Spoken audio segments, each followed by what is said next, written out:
Yes, this is the way. Welcome to the Bladtcast. Very exciting to have with you the one, the only Jeff Duray down below for our visual audience. And of Howdy. course, Mr. Will Sterling underscore. That Hello. is your name. Your legal name is Will That is my Sterling legal name. underscore. That is my legal name. And of course, I am Christian Blatt.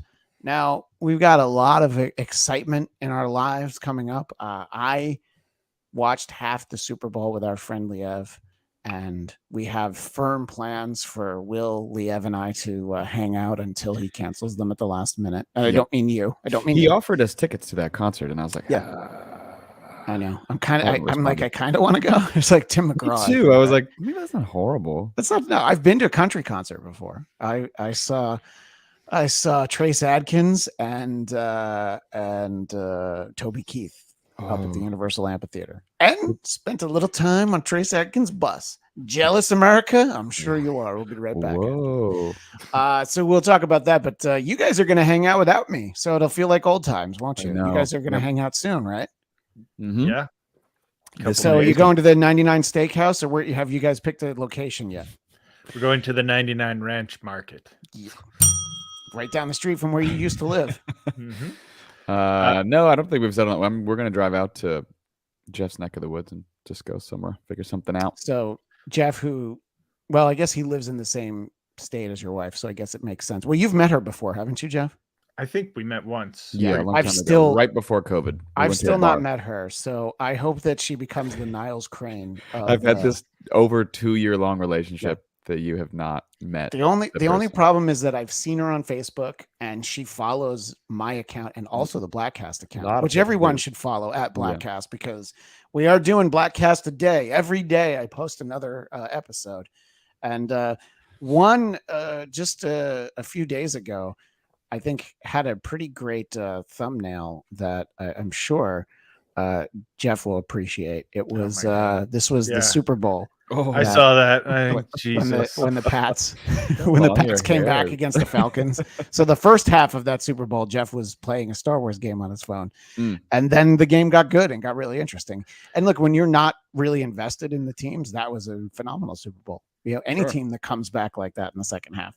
And that was the last Super Bowl party held at our house. Felix was a baby, but I remember. I was there. You were there. Yeah.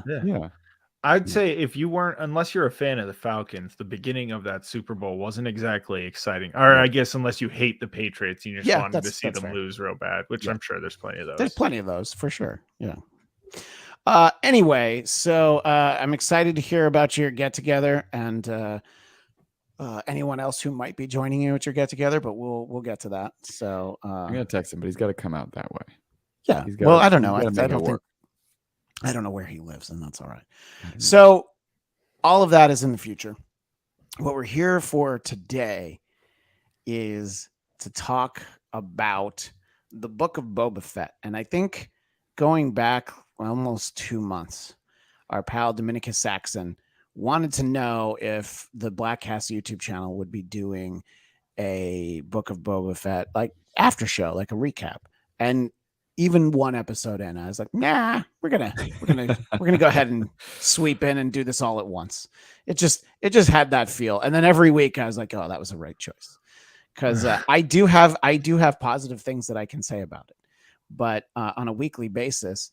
But in sort of a bad technology way, I want to share this Instagram story from Will, although it looks really shitty in the way I'm doing it. So it says, finally, the first Wednesday I'll get to wake up and not dread suffering through another episode of the book of Boba Fett. It's like every week I was like, God damn it, I gotta watch it to talk about it with people. Yeah. And I didn't like it. And look, as I've said on this show and on others, my entire life, essentially, since I was really 4, has been spent like, I love this character of Boba Fett. He looks so cool. Yeah. Man, if only they would do more with him. But no one told me that doing more with him would have meant like, well, do you want to watch him nap? And the answer is the whole show. Yeah, it's not really. I'm not that interested in him napping. But man, this poster that they put out kind of looks pretty badass. Better than the whole show. But it's like badass because of like, let's kind of be honest, and this is really just for our visual listeners. There's a part of it that's really good, and like it's this part of the poster mostly, and then you can like scroll down a little bit and be like, we love him too. I mean, the book of Boba Fett was meh, but the book of Grogu Fett was pretty good. yeah, it's really it is Grogu Fett's origin story. We're starting to see, I think, and Lewis Cox says, "Oh hey, Bladtcast. I did like the Book of Boba Fett, but I do wish the last few episodes were a part of Mandalorian season 3. But overall, like Boba Fett. So my thing is that's when the season got good, is when it turned into like I don't know the like issue number 0 for Mandalorian season 3, or if you want to look at it as like Mandalorian season 2.5." Because Boba Fett has always worked best as a character with like, a few minutes of screen time and like 2 lines of dialogue in the course of 2 movies. So they're like, well, we're going to give you that. He's not even going to be in this. And that other show you like? So really, it's like there's ever any show you're watching about 3 episodes in, you're like, I'm not really into this. You can always hope that like, but what if in like episode 6, it turns into an episode of The Mandalorian, like, you finish binging the entire series run of Golden Girls, and then you dip into Golden Palace, and you go like, "Oof, this is not as good." But what if it turns into a show called Golden Palace? Yeah, with Don Cheadle and Cheech Marin, but not B. Arthur. They ran a restaurant. What? Yeah, you want to watch that show. You want to go ahead and acquaint yourself with that show. Don Cheadle and Cheech Marin?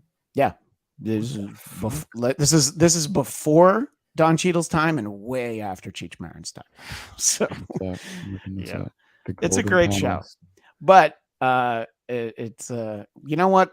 That's the real test. Is Book of Boba Fett better than Golden Palace? I don't know. I leave that up to those of you in Bladtcast Nation. I leave that up to the internet. I imagine the theme song for that show was just the ripoff of Beatles' Golden Slumbers.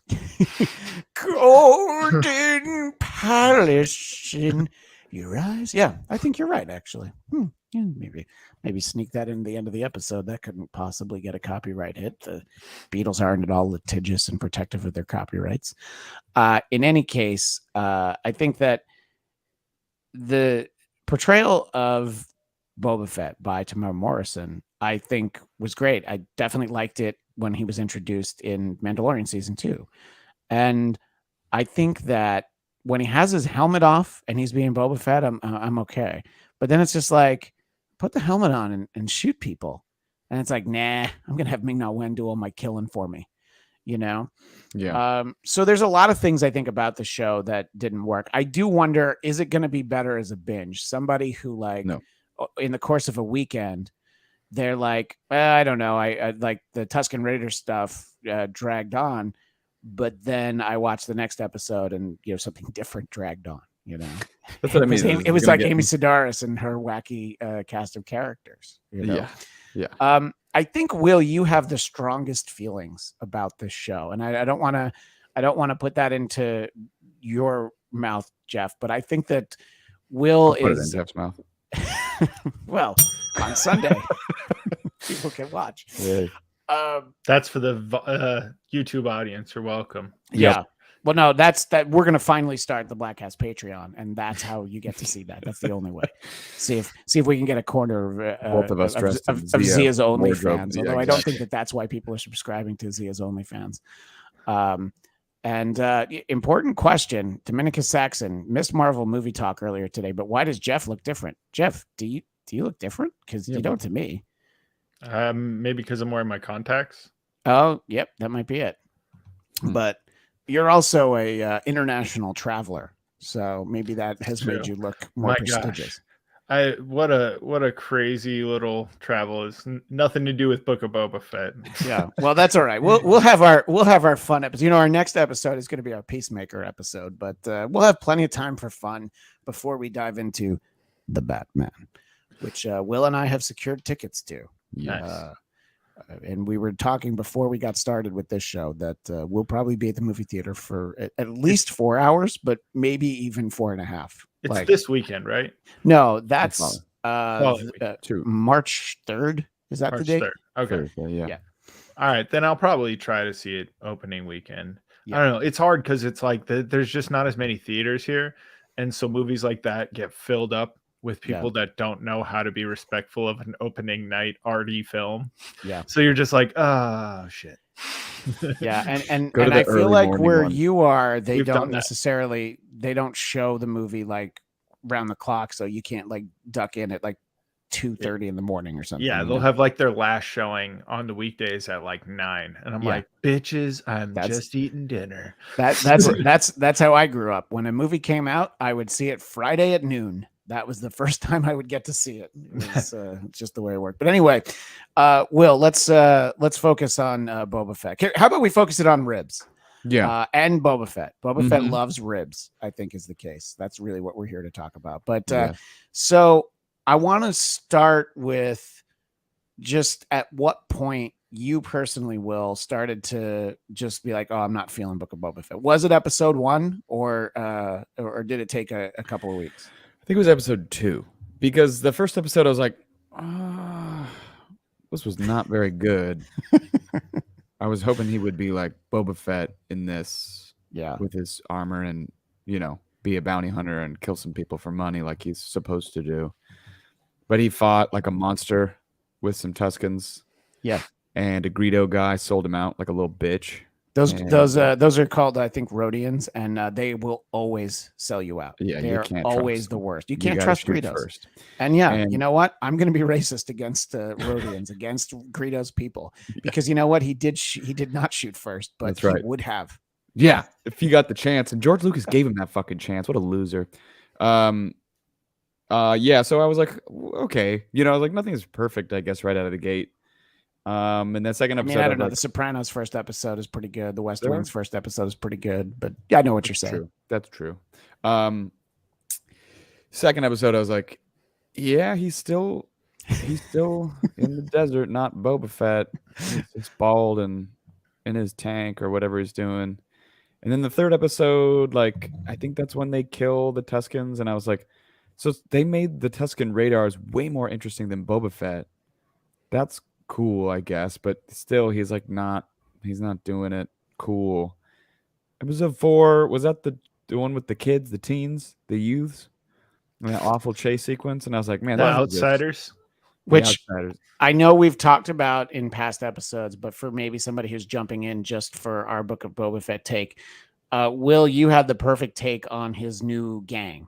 Explain who you compared them to and what that sequence was clearly. They look, and if you zoom in on their little bodies in that poster there, we will see that they looked similar to the henchmen, the goons of Griff Tannen. 2015 continued lineage of Biff Tannen from Back to the Future 2. And their whole little moment were like, flying hoverboards don't work on water unless you got power. You got no power. That's it. And that whole end sequence was worse effects wise than that chase sequence in Back to the Future 2 from 1989. Yes, I agree. Everything you said. Find the lie. There's no lie. Just awful. And I like that. Oh, sorry. No, go ahead. I like that Thundercat made the poster, even though he was in the show for like 2 seconds. Yeah, but I mean, that's a Thundercat is the guy who's the mod doctor. He's actually like a Grammy-winning bassist. Yeah, and he has the post or the mid-credit scene in the finale where everybody was like, "Wait, what happened?" I realized that I didn't see that. I didn't see any end credit sequences, and I was like on my news things. It was like, "What does the end credit sequence of Boba Fett mean?" And I was like, "Oh, I guess I didn't see it." Who gives a shit? Fuck it. Who cares? I'm not going to go back. Did you find out what it was? It's basically like comic books. It's like, hey, so maybe this other guy you thought was dead's not dead. That's how these shows work now. Right. Mod doctors. Yeah. Cobb Vanth is going to be like a robot Cobb Vanth. Yeah. Yes, exactly. Is that exactly what it is? That's exactly what it is. Yeah. It's RoboCop. Wow. Yeah. It's going to be RoboCop. Out of a wet paper bag. Yeah.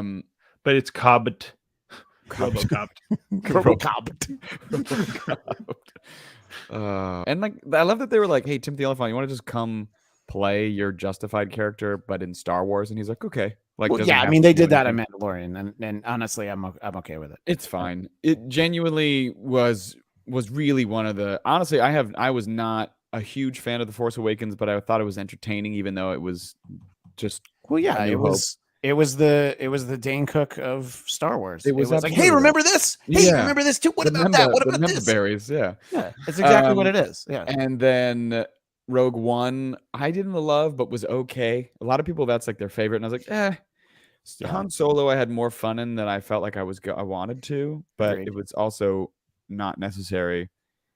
I am the only person who loves The Last Jedi and think it's like the. You're definitely not the only person. There are many of you. And Rise of Skywalker is a fucking pile of shit. So I was like, after Mandalorian was like the unequivocal thing that everybody really liked. Yep. I was like, can't go. Listen, Jon Favreau and Dave Filoni they got a Boba Fett thing coming. Like, can't wait.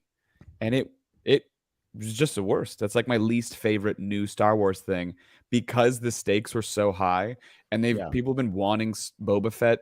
I kept thinking of Billy Madison. The guy's like chlorophyll, and he goes chlorophyll, more like borophyll. I keep saying in my head, Boba Fett, more like Boba Fett, which is really dumb, but that's all I hear. I mean, it's consistent because I remember when Agents of S.H.I.E.L.D. started, you said like, oh, you mean Agents of Snore? Oh, Agents of Snore with the periods in it, S-N-O-R-E. S-N-O-R-E, yeah. Just a waste. All these people wanted this Boba Fett spinoff for like since Return of the Jedi, and like this is what we fucking got, and it wasn't good, and nobody really liked it. I think some people want to pretend they like it because they don't have the guts to say that it sucked.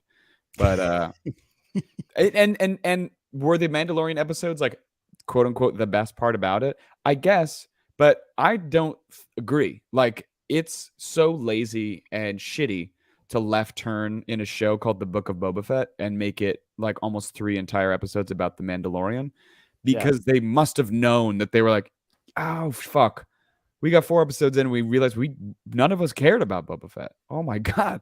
Okay, well let's just do the Mandalorian because we know we're good at that, and then we'll just bring Boba Fett back in the last one, and there'll be a big fight, and he'll ride a Rancor, which was cool. The only thing about the whole series is Boba Fett riding a Rancor. That was genuinely. I was like, you know what? Because honestly, and I thought of you when I saw that, because one, I'm waiting for my opportunity to ride you around in public like that, but that's neither here nor there. But it reminded me for the awful Transformers movie. What great moment did it have? Legendary. Optimus Prime riding Grimlock. With a fucking sword. That's I also thought of that. I was like, I guess you take one cool character and you make him ride another cool character. Like that's good for me. I thought the visuals of A Night of 1,000 Tears were pretty badass. That's when the Empire blows up Mandalore.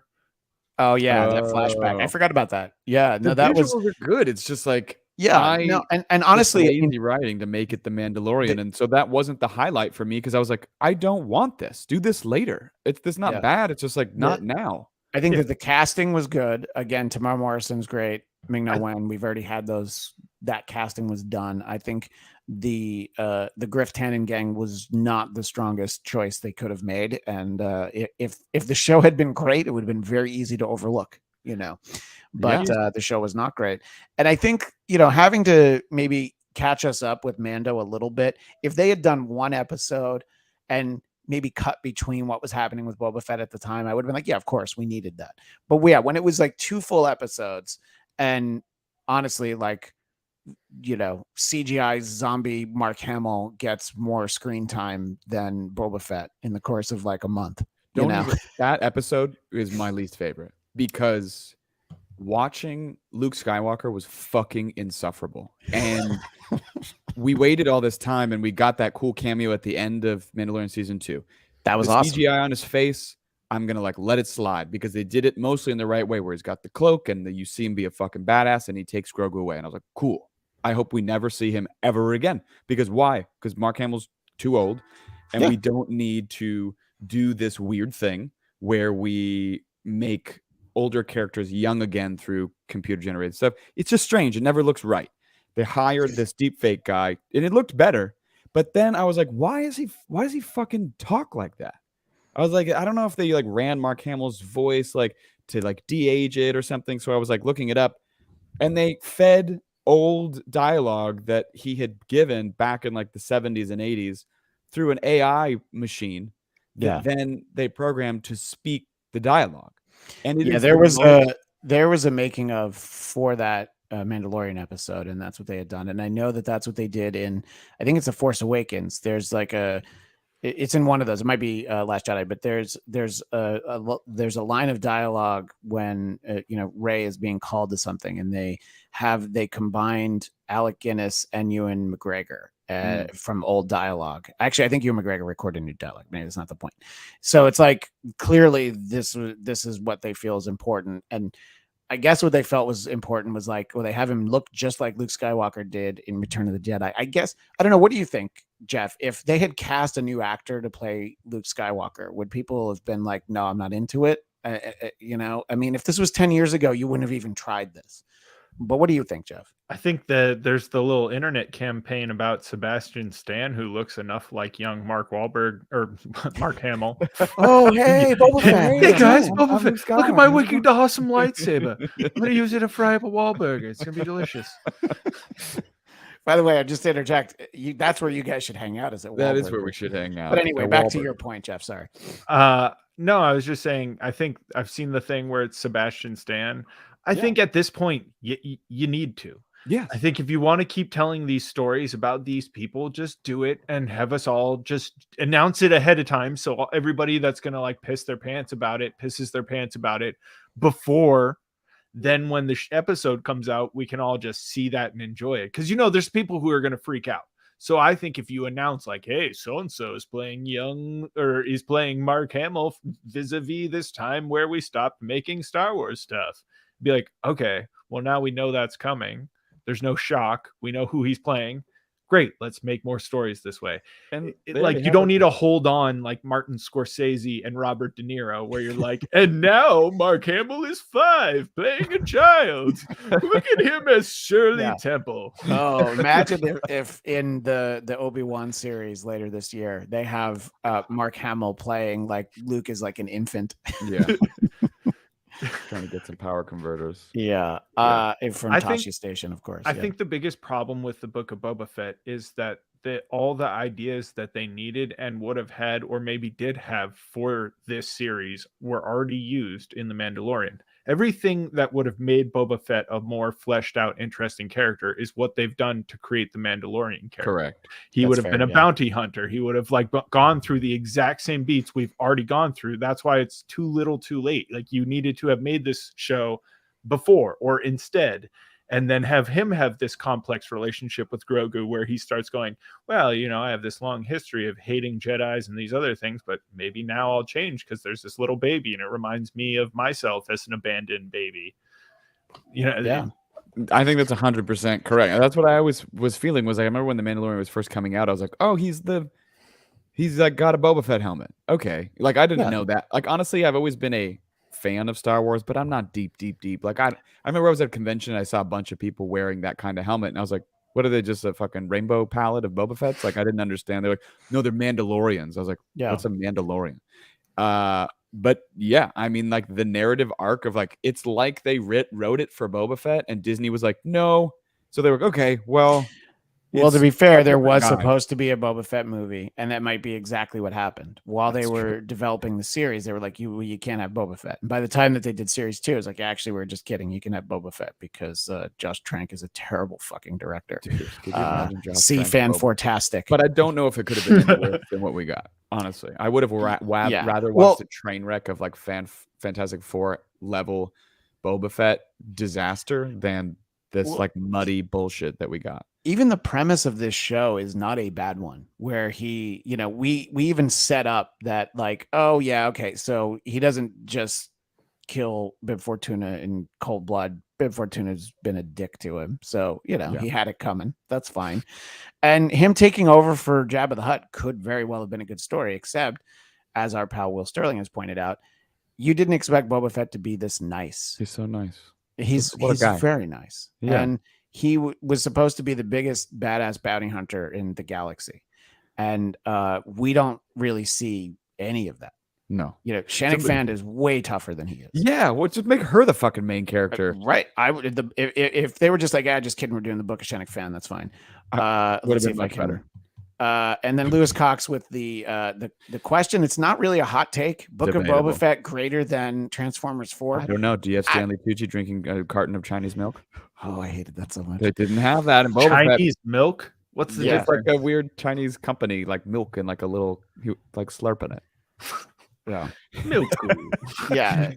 I will say that Transformers 5 is the one that they lost me. I was like willing Did you to see go that with one? it. That's the. Yeah, it it's very starts bad. at. That's not even the one with Grimlock, right? No, they're in it very briefly, and then it goes on to some Transformers 5. You said. Yeah, 5. The last night, I think it was. Yeah, Not the to be one where they're confused. like, and now it's King Arthur. Yep. Yeah. Instead of future robots from the future space, it's King Arthur and Merlin. Australian. Stanley Tucci played Merlin in the prequel little setup part. I was like, and wasn't it Stanley Tucci again? It was. That's what I said. He played Merlin. He drank that milk and went back in time. Yeah, I love it.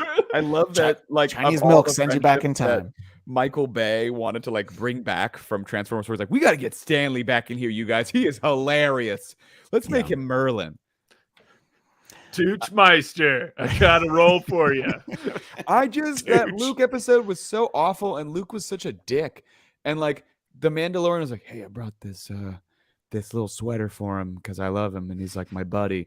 And Ahsoka, rightfully, he's like, he's doing his Jedi training, and Mandalorian's like, okay, I'm gonna leave him. And Luke could have been like, hey, your buddies stopped by and gave you this thing, but we got to keep training, okay? He was like, hey, you fucking baby, you got to make a choice. You want to be a Jedi or you want to be a little bitch for the Mandalorian, you little baby? Why was he bullying Grogu for no reason? Meanwhile, he can do both. What did Jedi and hang out with his pal Mando? That's what totally did Luke fine. do? What did Luke do during his training in Empire Strikes Back? Complain. No, I'm good, Yoda. I can go handle this without you. I'm gonna tap out now. And then Yoda died. Well, yeah, and then he got his hand cut off. But still, just here's to that point, both Luke and Ahsoka are like, I don't think the Jedi way is necessarily the way of doing things. I thought their whole character arcs. So for both of them to be like, it's the Jedi way to have no attachments. So you can't even have that shiny little shirt. This is just the stupidest that shit. Version of Luke justified people being pissed that Luke then was a bigger dick in The Last Jedi. I'm like, makes sense now. Yeah, it never bothered me when I saw the movie, but now I was like, you can definitely follow it. And I'm watching him be a dick like that. I'm like, I'm kind of team Ben Solo right now. And what an asshole. And I loved Luke Skywalker as a kid, seeing him finally return to the Jedi. I was like, sweet. And then we got that scene at the end of The Mandalorian. I was like, that's all I need. We're good. That's all we needed. No more. Yeah. And then they're like, here's Robot Luke, who's a big asshole and bullies a baby. I was like, this is the word. What? Look, I think Grogu is adorable and it's an interesting character. But if we never saw either of them again after the end of that's kind of what I was hoping for. That the Grogu story was done. He was going to go be a Jedi. Great. Right. That's all I needed. Yeah. Cool. You want to cameo maybe here and there at the end of the season or series? Book of Grogu. You want to go ahead and do I that? think that's fine. The problem with that is then you would have kind of already known Grogu's story ends with him being murdered by Ben Solo. Fair. So he kind of had to maybe leave, he got away, or else he would have been murdered later, very unceremoniously by big jerk Ben Solo. Yeah. I'm worried that The Mandalorian season 3 we've just crossed the threshold into toy sales territory where the content now exists just to drive merchandising. So you're like, let's bring back Grogu because we got to sell more toys and we'll make Boba Fett nice. And if you tell me that I can get him with the Mando chainmail shirt, I'm gonna want that now instead of the old one. More toys. They just want to sell toys. I know. And by the way, it's like, oh, do you want Yoda's lightsaber? Nah, I don't even know him. Yeah. Here's what I hope. I hope we jump way ahead now. Look, you showed us this little. I don't want to do it, Dad. A little bit, something where he can at least talk or something, because it's like, all right, great. Now, we've set up for season 3 of Mandalorian that he has to go to fucking Mandalore. That's all radioactive and find a bath somewhere underground or something and dunk his head in shame and go, I'm a bad boy. Now I can keep my helmet on. Yeah. Yeah. And that was the moment where I agree with Boba Fett. He's like, oh, you still buy into that stuff? Come on. And Boba Fett's like, yeah, whatever. You're helping me out also for free. Yeah. Ka-ching. But yeah, and I think that like the beats of the story of Mando helping out Boba Fett, I think were fine. They were logical. I know a lot of people seem to have problems with the finale, but I'm like, no, this is what the show should have been the whole time. It's like, well, yeah, if it was everybody's that the coming whole for time. Yeah. If it had been like, a lot of shooting, because that's usually the difference between Star Wars and Star Trek. There's a lot more shooting in Star Wars. Not that they Sure. don't shoot in Star Trek, but it's a lot of like, have you thought about talking about your feelings? No. We're just going to shoot you in Star Wars, or possibly cut you in half. And getting to see the Darksaber, I'm like, great, this is all cool. Yeah. But boy, they made us wait for that. I think Boba Fett's story would have been a better video game, because in a video game, I'm laughing because you're right. The way that you can tell the narrative for him in a video game would work, instead of just showing us after one bounty hunt. I'm fucking tired of this. You make the person go hunt up somebody over and over, and then you're like, what's the fucking point? And you have this character interacting with people, being like, hey, what's the point? Like, why are you doing this? This is kind of shady. And then you make yourself, as this character, make this moral choice of like, oh, wait, I don't want to be doing this anymore. And it's more impactful. So you, again, could have had this same story where you're following the beats of the show you already made, but with this beloved character, instead of wasting him on this shitty TV show. Yeah. That's true. That's true. I think that, sort of, the rival gangs, like coming for Boba Fett, and, the corrupt political officials that, of course, Boba Fett doesn't kill because he's a nice guy now. Yeah. And I mean, Ivan Soto says, Boba Fett's a criminal. Why do you keep saying he's a nice criminal? Like he very respectful. You felt like he was a cold-blooded murderer, but now he's like, I want them to respect me. It was like the beginning of those Goodfella movies, where the mobsters are giving the kids candy and being like, be a good boy to your mama. But and it's not until like later that they're slitting throats. Yeah, I figured it was going to go bad, and then he was going to be the guy that we expected him to be. Yeah. But that's probably, they probably feel like they can't do a show like that. They're like, no. He's got to be the crime boss with a heart of gold. The Disney-fied crime boss. Yeah. It'd be cooler if they just made him a crime boss, since they tried to show that.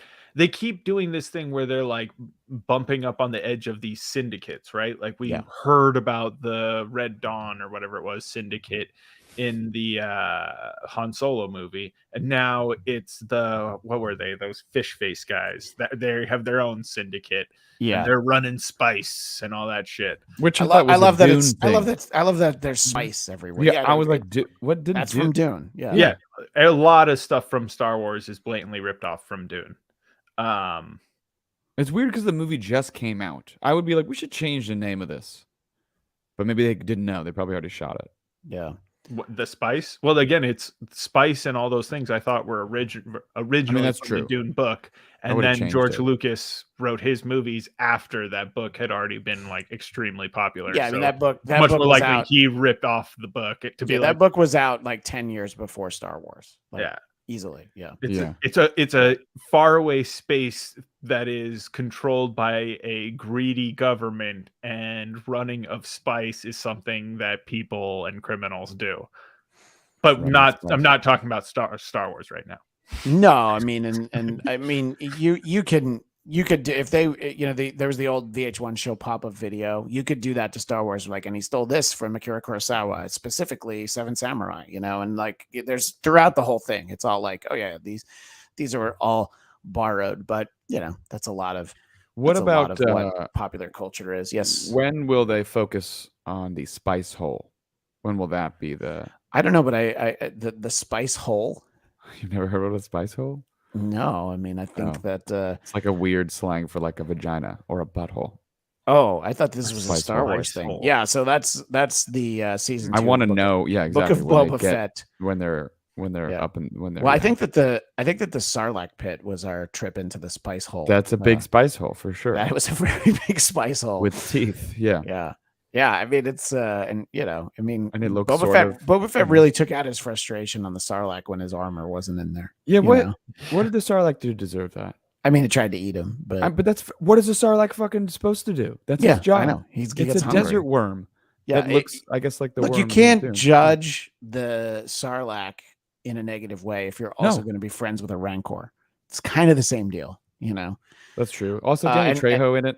Like what? Yeah, well, I mean, look, Danny Trejo getting that opportunity, of course, he's going to say yes. But yeah, as the Rancor Keeper, I love the OG Rancor Keeper from Return of the Jedi, who's crying after Luke kills the Rancor. I'm like, I kind of wanted that guy. And the Pikes, by the way, is what these people are called. We're getting that in the chat. I saw that. It's too bad that they cut the extra ad-libbing Trejo did, where he was like, I only feed him Trejo's tacos. And Trejo's donuts. I was going to say, occasionally Trejo's donuts. Yeah. No Trejo's coffee, though. That's too spicy. You don't want to give that to a Rancor. That's crazy. For whatever reason, I get sad every time they kill a monster in these shows. Like in one episode of The Mandalorian, there's like another animal monster thing that they had to kill. And I was like, you have to kill it. It's just it's just living its life.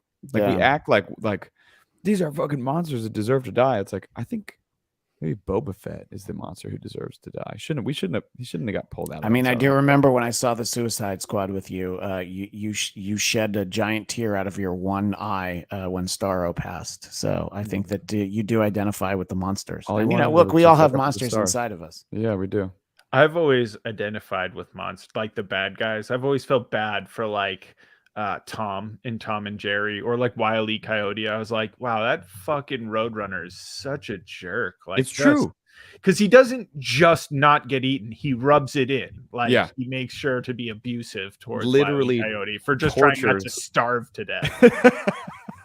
Such an asshole. Yeah, offer up another Roadrunner at least. Yeah, like one of your weak brethren who's slower than you. Like, let or the coyote anything. You could try and give him a vegetable, but instead you just explode the dynamite in his face. That's not helping anything. Yeah.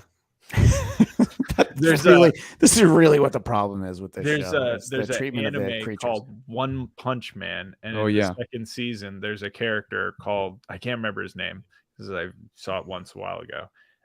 But his whole thing is that he always identified with the monsters, because like in this series there's like actual monsters and shit, and so he's just like, I'm a monster because no one else is monsters, and then just starts killing people. I like your intonation, because in my mind now he has the voice of Fred Schneider from the B-52s. I'm a monster. Sign says, stay away, fools. The monsters are here at the Monster Shack. Thank you. That was really just for me. I want to talk about a character that we were introduced to in this series. And I know his name's not Chrysanthemum, but, it might as well be. Our new Wookiee friend who, I mean, this is as scary as like Chewbacca was supposed to appear in the original films. But he was always like our friend, like we were never scared of Chewbacca. So I didn't really buy when other people would be.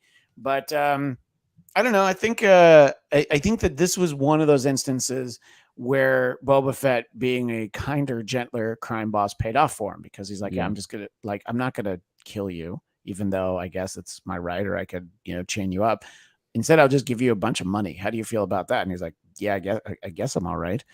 What did you think of this character, Jeff? He's awesome. He's basically Chrysanthemum. I don't even know how to say his name. I believe it's like Black Kirstanton, but well, I don't see. I've never color. heard it gotta be Black Kirstanton. Yeah, I don't see color. That's not how that's the world I live in. Down in Mexico, they called him Negro Kirstanton. Senor Kirstanton. Oh my gosh, we're getting dangerously close to talking about Watto. So let's. I was gonna say the Negro Modelo in there somewhere. Yeah. He's fun. He's basically Chewbacca unleashed, right? Like there's a couple times where you get to go, Chewie, fuck him up, but then because he's a good guy, he can't be too rough. Yeah. Whereas with this guy, it's just like, I'm having a bad day, time to rip some arms off, and I'm like, I like this guy. Yeah, it's hard to argue with it, and I think he was used well. And look, I didn't need a lot of character development for a Wookiee, because we all got a lot of Wookiee dialogue in the holiday special, which, by the way, when we did my birthday show, episode 476, because I was turning 46 and I was born in 1976, this is another numerical little, for anybody, I guess, who's obsessive compulsive.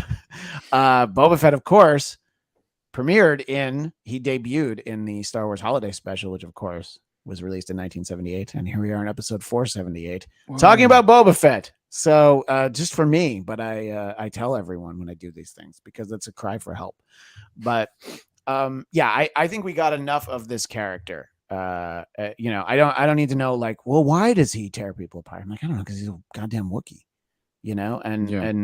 Will, were you okay with him, or do you just hate everything from this show and it's like hard to enjoy him? No, I thought honestly like it would have been cool if he ripped Boba Fett's arms off and became the criminal. Clearly the more intimidating bad guy who just wanted to fuck shit up and like have power.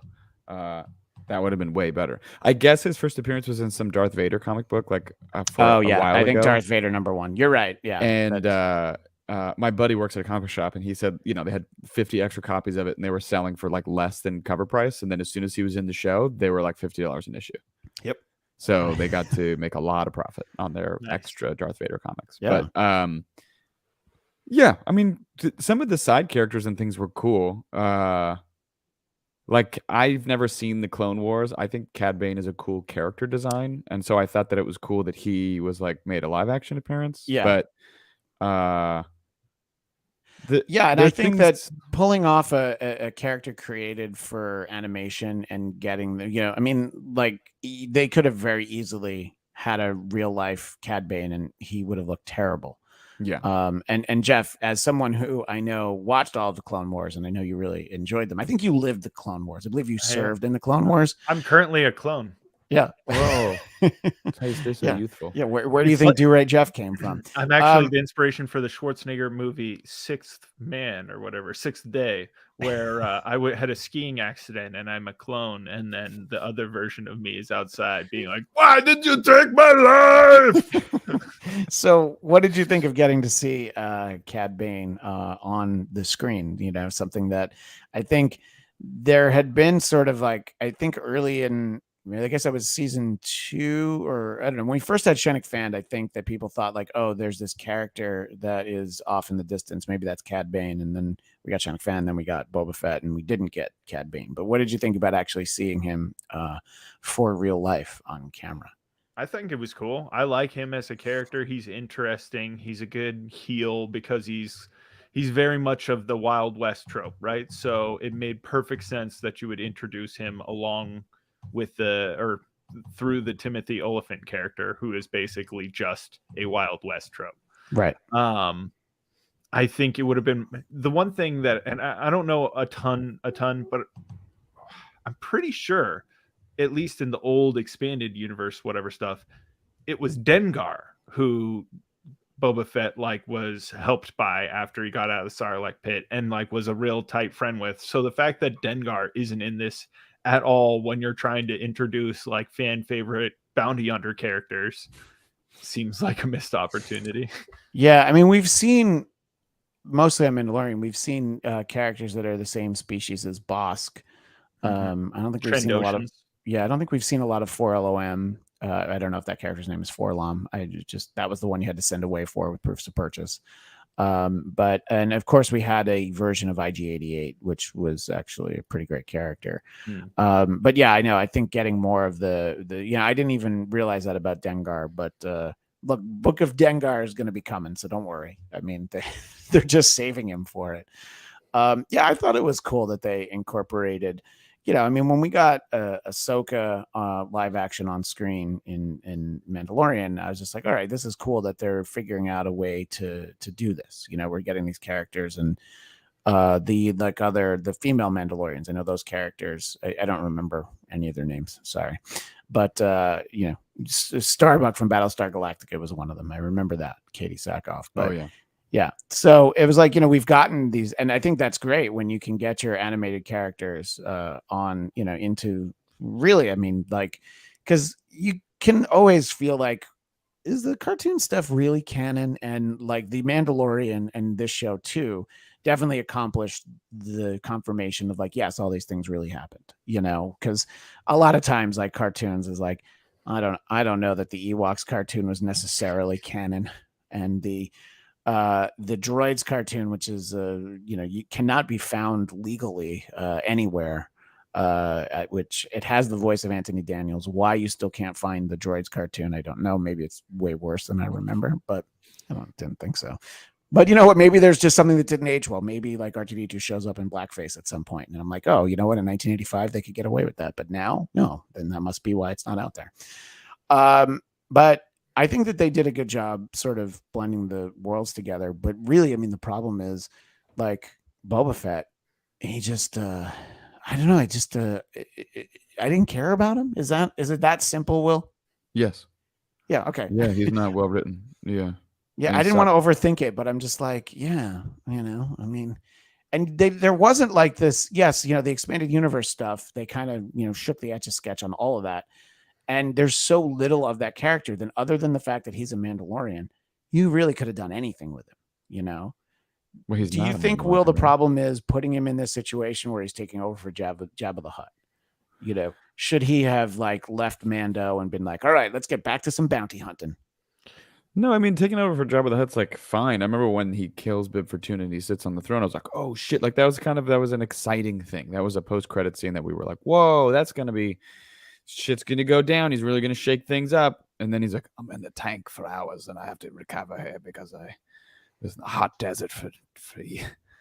And then he the just bits of Tatooine, boring and like it's got to be a major bummer for the actor, what's his name? Tamar Morrison, to be like called to be like Boba Fett's big deal. You are now Boba Fett in the long, you know what I mean? Like you get your chance to shine as an actor for this character, and then they're like, hey, but we forgot to tell you, you suck in this show. Unfortunately, in this show, you're the worst part of the show, and you have to play that character. So if you're okay with that, like it's like when he showed up to set, he's in the war, was like, okay, who do I get to kill? And they were like, nobody. Yeah. Your career, sir. Yeah. Like that poor actor. I would have been, I mean, I'm sure he's stoked and I'd be stoked for the work and grateful for the money and all those things. But there'd be a part of me that'd be like, I mean, he's got to have watched this and been like, God damn it. You know, like he's probably like wanted to do so many other cool things with Boba Fett that they were like, yeah, but you're going to be nice and you're going to suck. And he was like, okay, but you get to ride a Rancor. Like, well, I guess he's like, well, that's cool, but do I get to do a lot of killing? Like, no, not really. It's like people we don't care like Boba Fett. Yeah, no, you get to just suck. Yeah. Here's a thought, because I'm looking at the poster, right, and I can see that Forge Master lady on it in the lower left hand side, right, just above Cad Bane's head. What about him and her having some sort of philosophical discussion, right? Him being like, I'm the spawn of Jango Fett. So like, what right do you have to tell me that I am not a true Mandalorian when I'm the seed of Mandalore? And her being like, it's not about that. It's about wearing helmets and being cool. I did, by the way, you know, since we're talking about characters on the poster, I did like the Hutt twins enough. Yeah. And this guy, the guy who was the representative for the mayor, like he was such like a dick, but I'm like, oh, that's actually a pretty well written, annoying character. You know, that must have been like, you know, that must have been fun to play. You know, he just sort of comes out and like, I was educated on Coruscant. Not that makes me better than any of you. So I thought that character was fairly well done. And, you know, I think in the context of the show, I don't know, Jeff, I know I'm fairly down on this show, not quite as much as Will, but you know, we're splitting Wookiee hairs at this point. Just overall, your thoughts on the show, and would you rewatch it at some point? Look, I was happy to have it because I'd say compared to the majority of the content I'm getting, it was better. It wasn't great. It wasn't my favorite, but I was happy to watch it each week because most of the content I'm seeing is whack. That said, I have been enjoying Pam and Tommy. Did get to see Will as the sheriff banging Piper. Nice. Yep. Nice. And you didn't even have to be the anal specialist. No, I didn't even have to say anything either. I know. I was kind of hoping you would be called in as the anal specialist, but you know, that's just my own personal fan fiction. Yes, and you're in episode 3 of Pam and Tommy Lee. That's right. And I do think that that show is very entertaining. I don't know how accurate it is. I didn't really live it, although we have a friend with a name very similar to mine who knows a lot about that whole process, and he seems to feel like it's pretty close to the way things actually happen. And don't worry, we will talk about. We always talk about Will's on-screen appearances, and that one was very enjoyable. So I know what you're saying compared to other things. There, and I mean, look, there's no issue with budget and effects, and even for except for Griff Tannen's gang, I think that the casting was actually really well done. I think the Griff Tannen gang was badly written, and that was just going to come out poorly, no matter who they cast, Mm-hmm. But I think that I agree with you, Will, that getting, I mean, the Tusken Raiders are characters we've had around for 45 years and really never done much of anything with. And just getting to understand them, and someone, that there's like the one of them that can kind of communicate with people that don't speak Tusken, it's like, it was kind of like it's sort of interesting, watching that dynamic. I don't know that it was exciting in what I came to Boba Fett for, but as a huge Star Wars nerd, I'm like, this is kind of cool getting to see them. In the context of this show, I'm like, all right, I don't know if I needed all of that, but so it's like, it checks boxes of like things. I'm like, oh, this is kind of cool to see. Yeah. But really it's just like, oh, we get to continue Mando's story, and we do like him. And, they haven't even told us when we're going to get to see him again, but I hope we never do. Oh, Mandalorian? Never. No, they should just kill him. I think there's no chance of that happening. And he's proven that it's bad, and we don't want him anymore. You don't want Mandalorian anymore? No, Mandalorian's okay, unless that's what I'm talking about. Just like I'm talking about having Mandalorian back. Like, Mandalorian, yeah. Boba Fett, no. Yeah, Din Djarin. That's what I was like. What? Yeah, I'm like, Will, good. Like, no, so you're saying we don't want to see Boba Fett again? Yes, but I am nervous that season 3 of the Mandalorian is just going to be like a cute fest now. Like, it was special that they had this relationship, and now that it's back together again, it's like, yeah, I guess he should talk. Otherwise, it's just like he's just a fucking baby making baby noises, like doing. And no, it's going to be. Let me tell you about my best friend. It'll be. Let me tell you about my best friend, The Courtship of Grogu's Father, which is it's a show from the late '60s. The Courtship of Eddie's Father, Bill Bixby, aka the future Incredible Hulk. The future Bruce David Banner. But basically, it's going to be like, oh, I'm a dad now. Oh boy, everything is sure harder as a bounty hunter when you're a dad. Let me tell you, that's the one. That's the theme song. Yep. I really hope it's not like that. My hope was that they had this little part with Grogu so that he's not such a waste.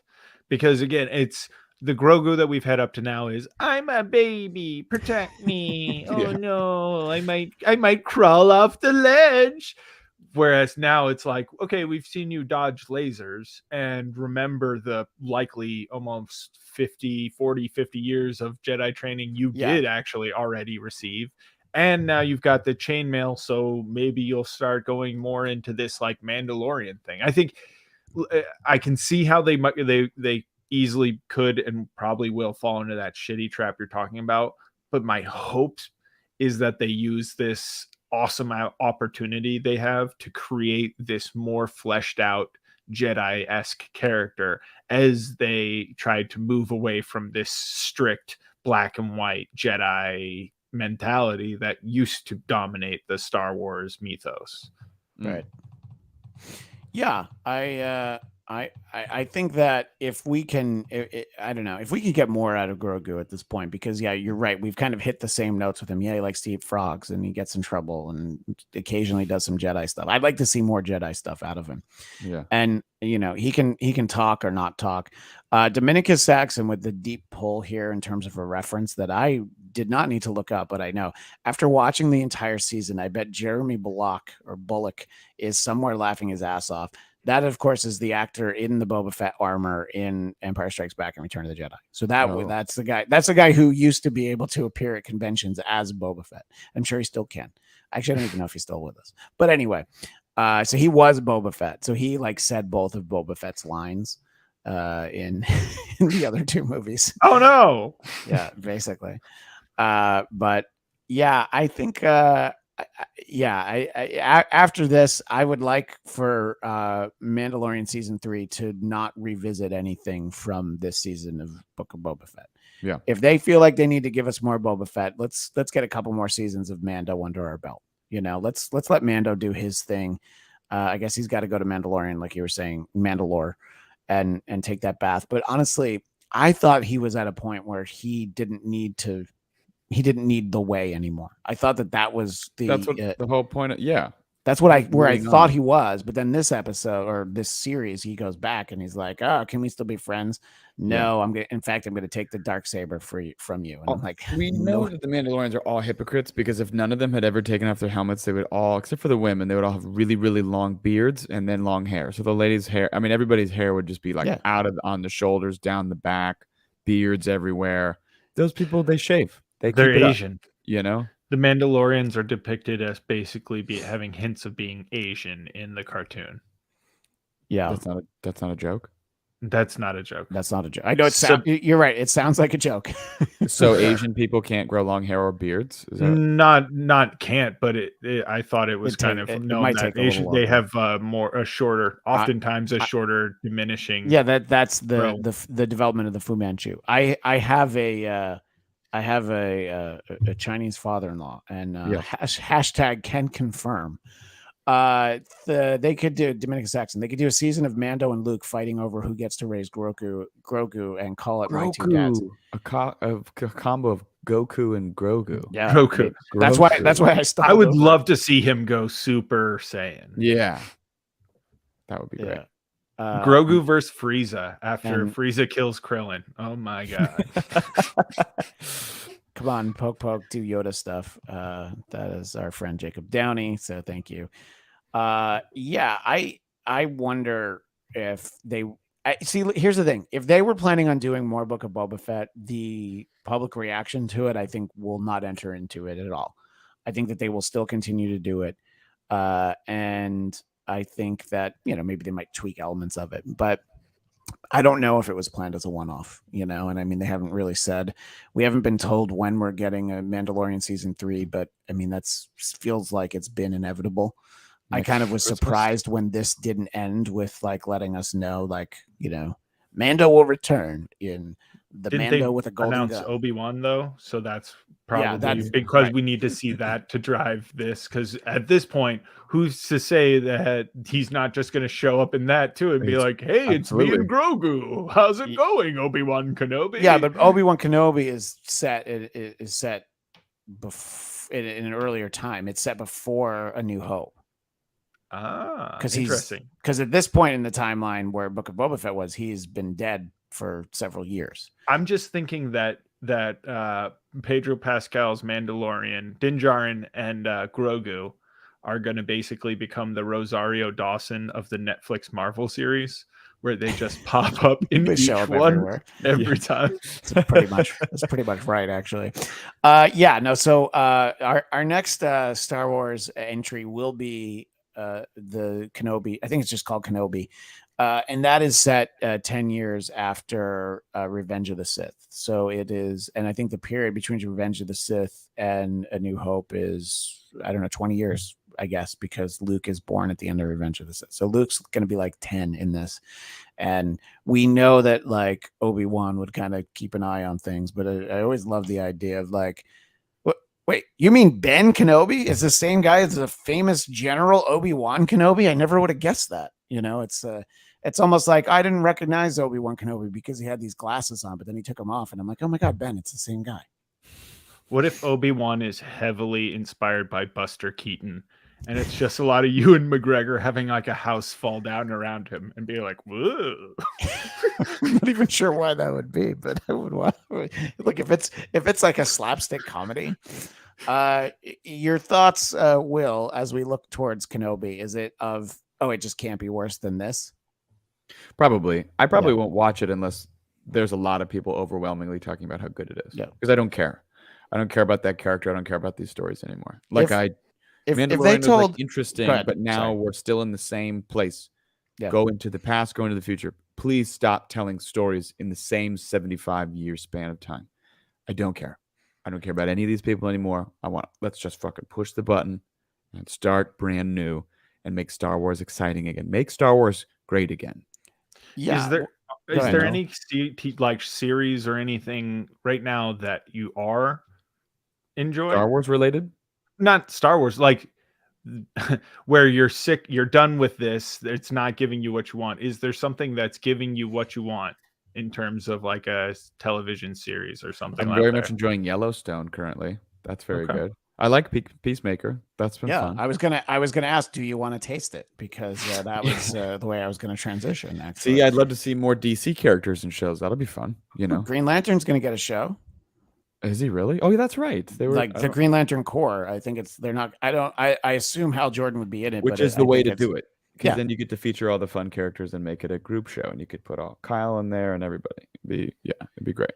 Yeah. So, and that is, I think, Will and I think this is before we started. Will and I were talking that if like a year ago we were told like, hey, so like next year you're going to get a show based on Boba Fett, and you're also going to get a DC show about one of the Suicide Squad, and it's going to star John Cena. I'm like, well, obviously I know which one of those is going to be awesome and which one of those I will probably never watch. And the opposite proved to be true. Every week, if I got to Thursday and I hadn't watched Book of Boba Fett yet, I was like, well, obviously I'm going to watch Peacemaker first. Because that show delivers in every way I wanted to. I enjoy it so much every week, and I'm very excited for the season finale because it is only a season finale. They did announce today that has been renewed for season 2. Yeah. So after James Gunn finishes with Guardians of the Galaxy Volume 3, I assume he will then focus on Peacemaker season 2. And did you guys know that the actress who plays Holland is his real life girlfriend? Yeah, you mentioned that before, I think. Or no, Harcourt. Sorry, not Holland. I didn't know the that. Actress John Cena's real life girlfriend, or no, James Gunn's girlfriend. Yeah, I think I had heard you mention that before. So that seems like one of those like. Oh, okay. We'll see how long that lasts. Well, yeah, I know it's he's just now he's on set with like the actress who plays Mantis. So maybe it's just depends on who's around. But like they do like with like it's the two of them together, and then like other cast members all like tweet along on Saturdays, watching the current episode, and it's fun to jump in, and that's. He liked one of my tweets at him, James Gunn. So nice. I felt like I was really connected. And Dominica Saxon says, even Mrs. Saxon loves Peacemaker. And, I believe our friend Raging Rhino is going to join us when we do our Peacemaker show. And he could not convince his wife to watch it. But we'll see if maybe she's come around. Would you watch a Vader show? Me? Like about bad guy Darth Vader? So long as he's not nice. Yeah, if he gets to be I think bad. They would probably make him nice. No, this would have to be like this would be almost like the comic book Vader type Vader, where it's like he's just getting shit on by Palpatine. See, no, because having to be a badass. That kind of villain needs to be in the background and then featured. If they're a main character, you have to kind of find ways to be sympathetic with them, which they already made Luke's or Anakin sympathetic in the prequels. They tried. And then you get like the whole point of Darth Vader in the original trilogy is that he's like scary and bad, and he comes up every once in a while. So if you made him the main character of a show, like I'm not. Yeah, and I don't know if there I don't really care. Were rules with the old Marvel comic, when the Star Wars the original trilogy was going on, but Darth Vader would very rarely show up, and it was a big deal if he was going to be in an issue, my friend Zach Luna's in the chat here, and he makes good points. He makes exactly the points that I would never watch a Darth Vader show. Yeah, and I mean, look, he's represented by Spider-Man, so he's the real Spider-Man. Yeah. Let's see. Dude has 6 movies and a huge animated show about him already. Yeah. We don't need more Vader. Who cares? I mean, I know they're about him. If we got him as Darth Vader, and even if he he takes the helmet off and he goes into the back of the tank, because that seems to happen in every fucking Star Wars show now. If you guys are talking about Anakin, I'm saying as Darth Vader, if he has moments with where the helmet's off and he's like, oh, is this right? And he's like, yeah, of course it's right. If he has he can have a little tinge of doubt, one per episode, and then he goes back to like murdering children because that's what Darth Vader writing. does. That's boring and not interesting. You get no hero's if journey. He's a murderer.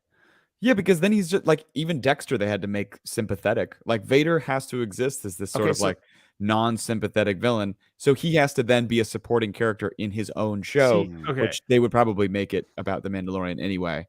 I guess I'm thinking more limited series. I'm not talking about something where you need to have him be some driving character that goes forever and ever. Still, I'm perfectly fine with him just being a fucking asshole the whole time. Yeah. Like, I would love to see a Darth Vader show where it's just Darth Vader at his height of his power being really fucked up and cruel, and just it kind of being the dark side. Like, hey, let's really, how dark is it on the dark side? I feel like we're getting more of this media that's like, how dark is the dark side? Well, I mean, look, it's like side. It's like people watching who love the murder porn horror movies.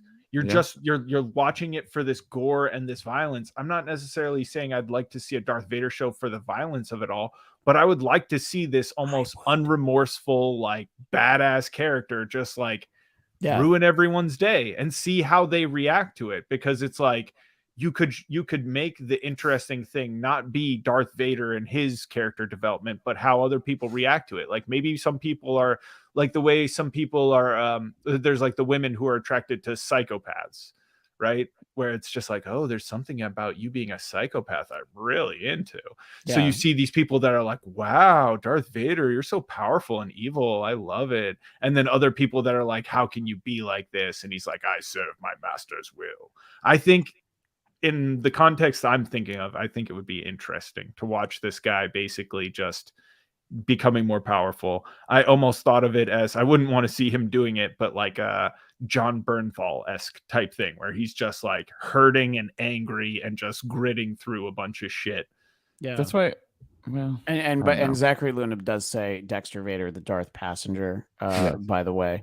And I think you're right. It would work as a limited series, and I don't know. I could see I would be interested in spending more time with him as Vader, because yes, we've had plenty of time with Anakin, and people talk about Rogue One and that sequence at the end of Rogue One that leads into A New Hope. I mean, people, were like, yeah, that's how we want to see him. So if we can get, he doesn't have to murder people for 45 minutes of 6 episodes, but I'd like to see him at least take some people down. It makes more sense as to why the entire galaxy were like cowering with their tails between their legs. Well, because he can do this. Exactly. Our audio audiences, he's got how the come you guys don't want to also see news stories? Why do we want to do the same thing? I just don't think we're going to get news stories. So I'm talking about the fucking biggest problem. Like people need to, after this Boba Fett thing, like some people need to really put their foot down and like, fans are whiny, complaining bitches. They sometimes get things done, like changing the way Sonic the Hedgehog looks. So here, that's true. And look, that's the problem. There's a million mediums though. So I think there's plenty of new content all over the place all the time. Like Netflix will greenlight fucking anything. So everybody has their opportunity to tell a new story. And if it catches, then it'll go somewhere, vis-a-vis Stranger Things. Yeah, I mean, to Will's point, I think if we could get Star Wars stories that they are set at least, 20 years after Rise of Skywalker, or like 100 years before the Clone Wars, or more, thousands of years, years in either direction. Or another part of the fucking galaxy where they're like, well, and Mandalorian had that feel early on, that it was just like, it's all like all the big picture stuff is happening, but like he didn't even know what Jedi were.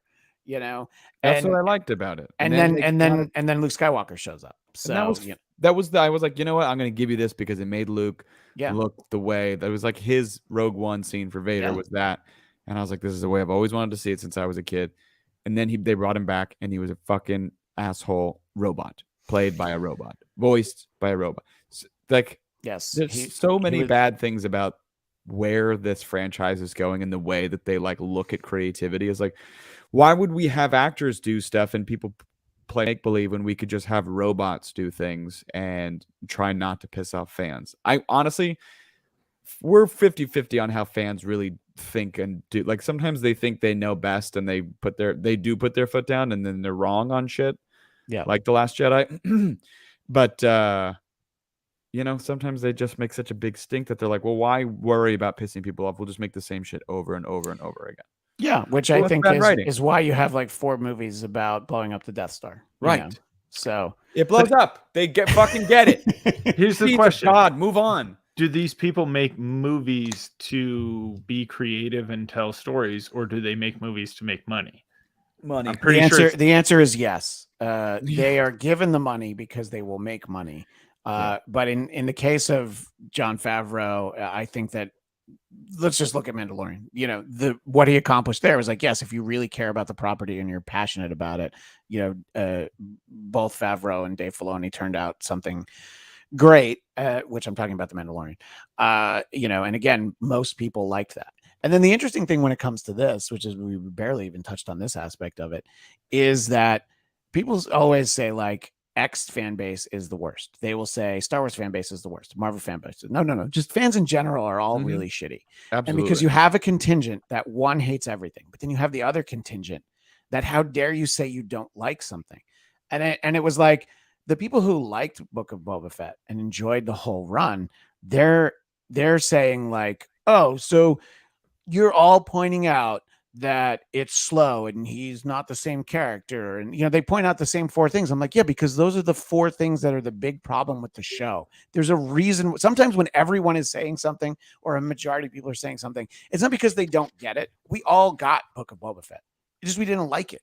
You know, it just wasn't that well done. You didn't get it. No, I got it completely. You know, it's almost like you just didn't get my joke. No, I fucking got it. It just wasn't funny. Yeah. When I've said many times, I won't shit on something if I recognize that it's well done. It's just not for me. Dune being that. It was like, I'm not going to shit on that movie.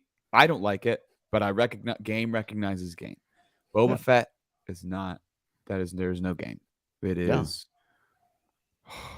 What a bummer. Yeah. Look, we're allowed to not like something, you know, and it's like there's been so much of like I even referenced the idea you have the people who hate everything, and you know, I mean that's valid as well too. It's maybe some people have really high standards. I don't know, but it's like just the reason why people don't like this is just wasn't that good, and great if you love all 8 episodes or 7 episodes. The imaginary 8th Patreon episode, that's the one that's probably the really good one if you pay extra to subscribe and see Boba Fett's OnlyFans page. You know, if you love them, that's great. I wish I could have. I always say that, you know, it's like I wish I had loved it, you know. I mean, sometimes I think people just like intentionally say they really love something or had fun because they can't bring themselves to be critical, even though they know that deep down it's not sitting with them. Like everyone's saying the new Mortal Kombat, like, oh, just go in and have fun. It's good. I really liked it. It was so good. Like it just had fun. I was like, everyone knows that was a very bad movie. It was all bad. The fighting. Sorry, which one? The new Mortal Kombat. Definitely disagree with you on that. You could say the story was bad, but the fighting wasn't bad at all. Well, that's what I mean. Is like those elements of it are like that's fine, the action. But like, what if they were encased in a movie that didn't suck? I think the difference is Mortal Kombat is almost entirely based around them doing martial arts, and so them being good at martial arts and actually convincing in the fights was all I needed. Well, but that's fair in terms of the action, which like the fights are entertaining. Like that part, I was like, okay, but like, how does a writer not or a studio not like try a little bit more with the story?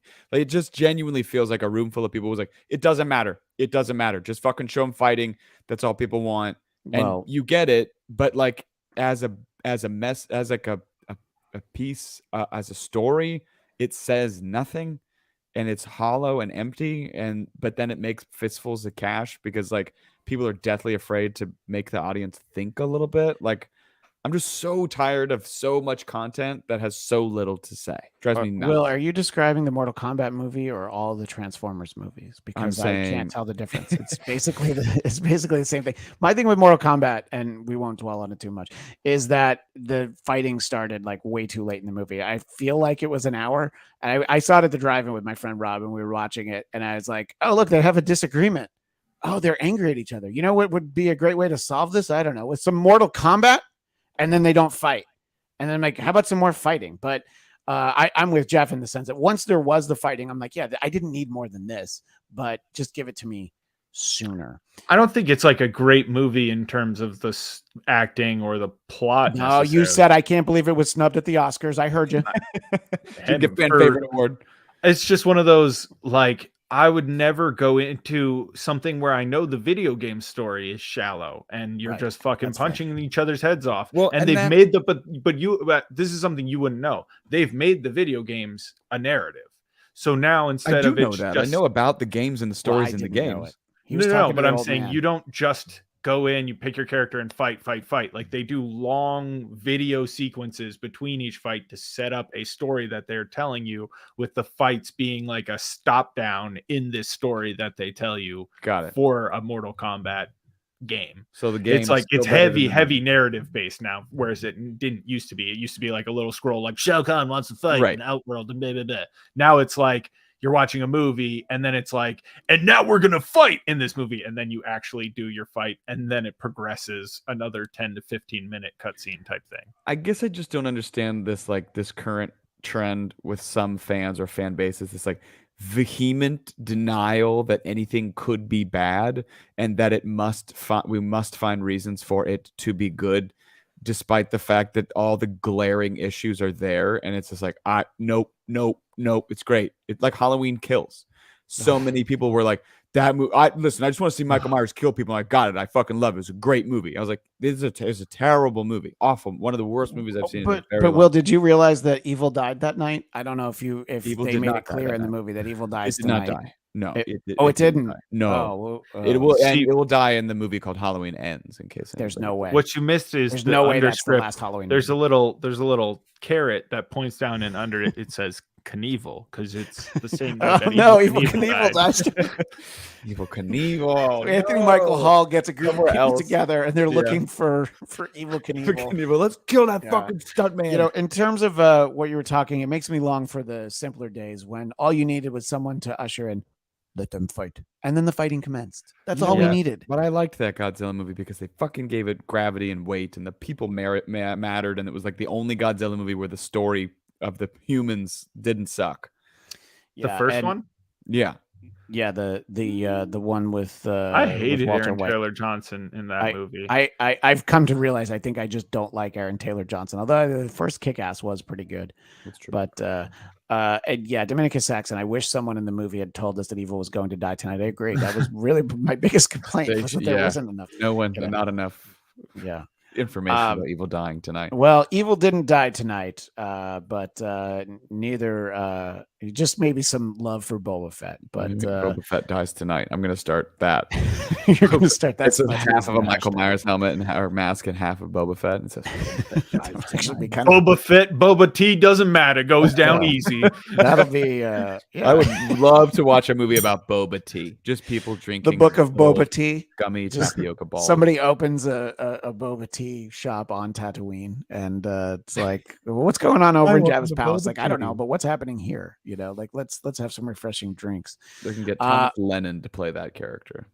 I love Thomas Lennon of the State, Reno 911, and of course, best known for the reboot of The Odd Couple with Matthew Perry. That's really what people think of. Right. That's what people think of first when they think of Thomas Lennon. Clearly, or his cameo in The Dark Knight Rises, where he tells Bruce Wayne he's like, no more competitive base jumping or whatever the fuck he tells him. As a doctor. And Zachary Luna does circle back. The thing that we do have to remember, and it was kind of an Easter egg, is that Evil dies tonight. It's true. You have to really, you didn't get it. Evil died that night, but you just didn't get it. You have to understand. I see. Okay. Yeah. So thank you. I'm glad we had that in there. In any case, very exciting to talk about a show that maybe we weren't excited by, but instead, our next episode will be our Peacemaker special, which I'm very looking forward to how that winds up tonight over on HBO Max. That is not a show that I have ever stayed up for and watched at midnight. I don't think I will tonight either, but I do want to see it soon. Evil dies tonight, Christian. You've run out of time. You got to do it before Evil dies. Because if Evil dies, then you don't get to watch the... Yeah. Okay. Evil dies before the sunrise. All right. Yeah. All right. So that'll be our next show. And then shortly thereafter, we'll recap all the fun you guys are going to have without me and all the fun I had with Bujenski without you. Oh, yeah. I saw those pictures. He looks so old.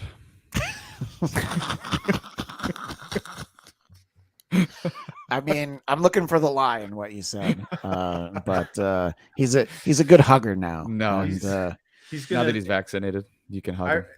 Isn't there I'm something sorry, about what? taking the adrenochrome out of his child bride or something? I mean, that would make sense. But what about our friend Liev makes you think he's vaccinated? I thought he did. I thought his wife, his soon to be wife, made him get it. His wife is. But he got COVID, and he said it was the most sick he's ever been in his whole life for like 10 well, days. he's gonna have to. He's getting married in Hawaii, and I think he's gonna have to get it to be able to go there for that. I think, but we'll see. He's the principle of like, if I want to die, let me die. I'm like, at this point, I'm like, I guess. So here's the thing, though. He didn't die. He's fine. That's the fucking See, what happened was David went to the church, and when the pastor dunked him backwards in the water, he was immunized by the blood of Christ against all viruses. The blood of Christ. Be it to God, praise be. And Will and I are going to. I'll tell it on the podcast. I have a story that ties into the fact that we're going to be heading out to Rock and Brews, and we have to figure out if we want to go to a country concert with Liev. I kind of want to for the sociological experiment of it. You know what it would be like country music. I just don't like certain country music people. I mean, I don't like at all, but I would still like to watch him in his element. You know, it's like. It's like I've never, I didn't get to see Babe Ruth play. Obviously, I didn't get to see Hank Aaron play, but to get to see Liev at a country concert, that would be kind of like seeing that's up him in the same. Yeah, it's really that's his Hall of Fame performance. The one time I went with him to that St. Mary's thing, is the one time I ever blacked out on alcohol, and like we drank moonshine backstage with some country singer. And I don't remember how we got back to the hotel. Apparently there's a picture of me laying down in the elevator. We were on like the second floor. And I woke up at 5 a.m. and like saw the clock and was like, it's 5 o'clock. We gotta get ready to go out. Because I was so fucking disoriented. I could see this night taking a turn, and I don't know if I'm ready for that. I don't know. I mean, it's your wife lives on the other side of the country. She's not going to be waiting up for you. I'm not saying that you're going to get into any trouble. Now these days, I have officially entered the age, where like the hangovers just last so long, and it ruins my whole life, and I get depressed and anxious, and it's like you'll be drinking Coors Light, which. I think I could drink a lot of those and not get as drunk. But if the moonshine comes out, like it's over. Yeah, well, that's true. It's like, come on backstage to a vat of Grandpappy's bathtub gin. And I'd have to try it. But yeah, obviously we would have to. But we'll update everyone on that in the future.